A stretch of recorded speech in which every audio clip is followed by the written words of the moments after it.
নমস্কার, শাশুড়ি বৌমা চ্যানেলে আরও একবার সুস্বাগতম। আমরা কিন্তু আজকে যাচ্ছি জৌগ্রাম। কোথায় বলুন তো? পূর্ব বর্ধমান, হোটেল সম্রাটের খোঁজে। জায়গাটা কিন্তু অসাধারণ। যেহেতু অসাধারণ, তাই জন্য পার্কিং এরিয়া কিন্তু অসাধারণ। কেন বললাম বলুন তো? এত লোক খেতে যায় মাটন, তাই জন্য পার্কিং যদি ঠিকঠাক না হয়, খাওয়া কি ঠিক হয়? তাই জন্য আমরা চলে গেছি মাটন খেতে। এইবার দেখুন, আমরা যেহেতু মাটন খেয়েছি, সেই জন্য ভাতটাকেই বেশি প্রেফার করেছি। সাথে কিন্তু রুটি মাংস ছিল, কিন্তু ভাতের সাথে যেগুলো ছিল সেগুলো দেখতেই পাচ্ছেন। ডাল, পোস্ত, শাক, দুরকম ভাজা, একটা আলু চোখা কিন্তু দিয়েছে। তার সাথে কিন্তু আর একটা জিনিস, চাটনি পাঁপড় তো থাকেই, ছিল কিন্তু মিষ্টি। দেখতে পাচ্ছেন? আর আসুন এবার মাটনটা বলি।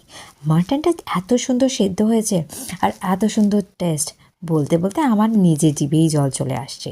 খেয়ে আসার পর আরও একবার মনে হচ্ছে আবার চলে যাই। না না না, রুটি মাংস বা ভাত মাংস খেতে নয়, পরোটা দিয়ে।